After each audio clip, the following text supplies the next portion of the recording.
There's a jar sitting in your kitchen right now that heals cuts, burns, and open wounds faster than the antibiotic cream your doctor prescribed. Not soothes them, not covers them, actively heals them at the cellular level by killing bacteria, reducing inflammation, and accelerating tissue regeneration simultaneously. It has been doing this for over 5,000 years. Sumerian physicians carved prescriptions for it into clay tablets in 2100 BC. Egyptian surgeons packed battlefield wounds with it along the banks of the Nile. Hippocrates, the father of Western medicine, documented over 60 therapeutic applications for it in ancient Greece. Roman legionnaires carried it in their field kits across 3 continents.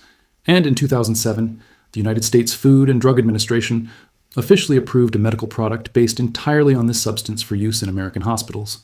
That substance is honey, raw, unprocessed honey. The same jar sitting on your kitchen shelf between the peanut butter and the coffee. It kills antibiotic-resistant bacteria that modern pharmaceutical creams cannot touch.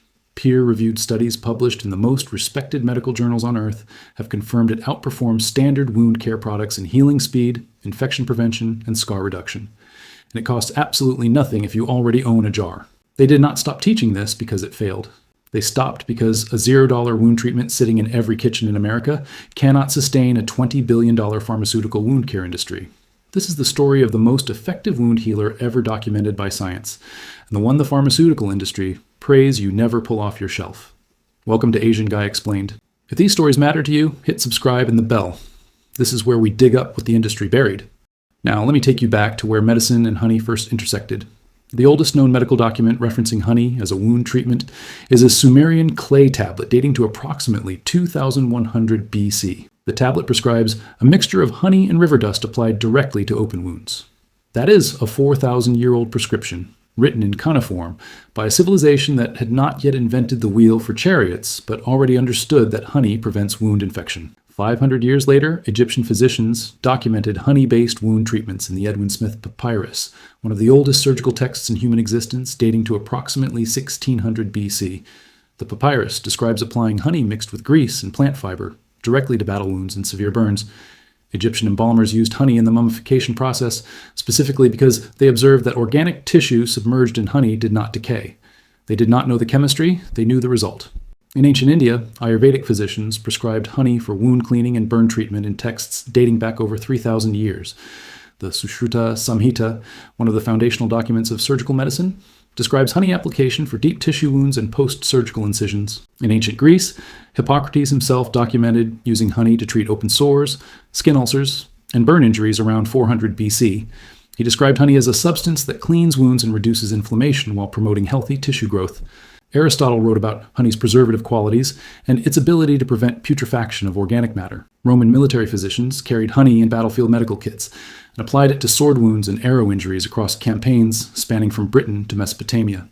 Every ancient civilization with access to bees and open wounds arrived at the same conclusion independently. Honey heals. That is not folklore. That is convergent medicine confirmed across 5,000 years on every inhabited continent. Now here is where modern science confirmed everything those ancient physicians already knew. And the results are devastating to the pharmaceutical wound care industry. Honey kills bacteria through not one but 4 simultaneous mechanisms that no single antibiotic cream on the market can replicate. First, honey has an extremely low water activity level of approximately 0.6. Bacteria require a minimum water activity of 0.94 to reproduce. When honey contacts a wound, it creates a hyperosmotic environment that literally pulls water out of bacterial cells through osmosis and dehydrates them to death. Second, raw honey is acidic with a pH between 3.2 and 4.5. Most pathogenic bacteria require a neutral pH near 7.0 to survive. The acidic environment of honey inhibits bacterial growth on contact. Third, and this is the mechanism that should terrify every pharmaceutical company on earth, honey produces hydrogen peroxide. An enzyme called glucose oxidase, naturally present in honey, reacts with moisture in the wound and generates a slow, continuous release of hydrogen peroxide directly at the wound surface. This is not a one-time burst like pouring peroxide from a bottle. It is a sustained, controlled antiseptic delivery system that nature engineered inside a beehive. Fourth, certain varieties of honey contain methylglyoxal, a compound with extraordinary antibacterial potency that operates independently of the hydrogen peroxide pathway. This gives honey a dual-action antimicrobial system with built-in redundancy.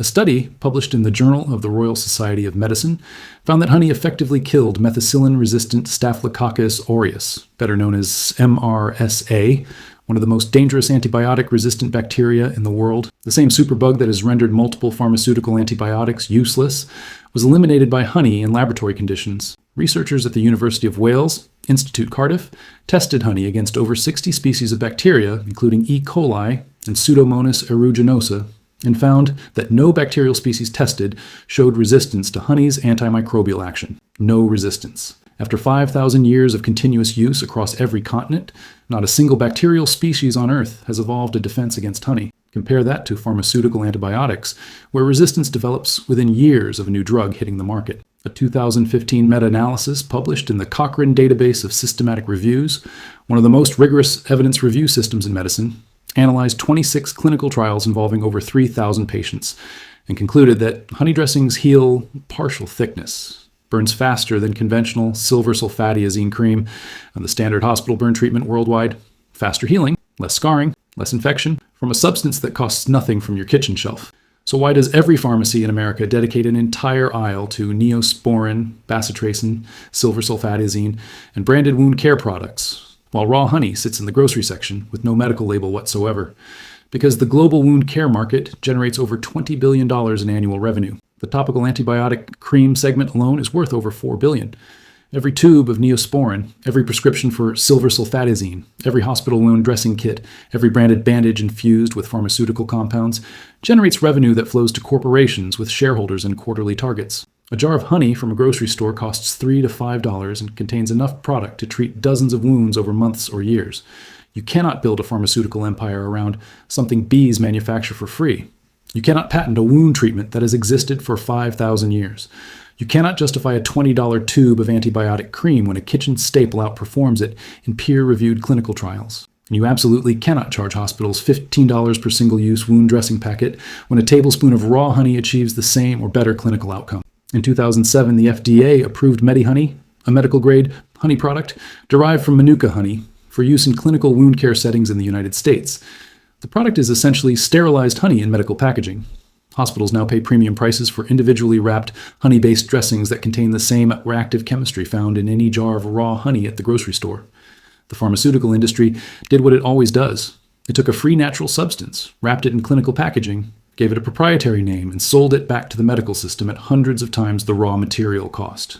If you have made it this far, you already know more about wound treatment than 99% of people reaching for a tube of antibiotic cream in their medicine cabinet. Subscribe and share this with someone who deserves to know what has been sitting in their kitchen this entire time. Here is exactly how to use raw honey for wound care, and it is almost embarrassingly simple.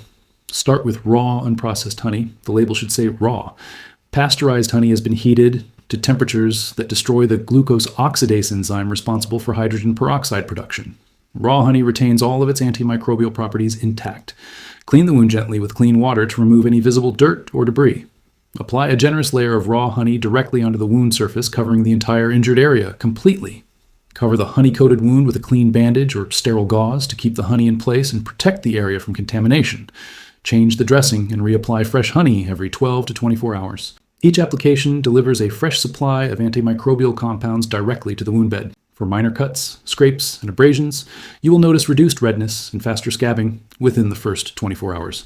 For minor burns, apply a thick coat of raw honey immediately after cooling the burn under running water. The honey reduces pain, prevents infection, and accelerates skin regeneration. Clinical studies show honey-treated burns heal an average of 4 to 5 days faster than burns treated with conventional creams. Now I need to be completely honest about the limitations, because this is not a replacement for emergency medicine. Deep wounds that expose muscle, tendon, or bone require professional medical treatment. Puncture wounds, animal bites, and wounds with embedded debris need clinical evaluation. Severe burns covering large areas of the body require hospital care. Individuals with bee pollen allergies should exercise caution and test a small skin area before applying honey to open wounds.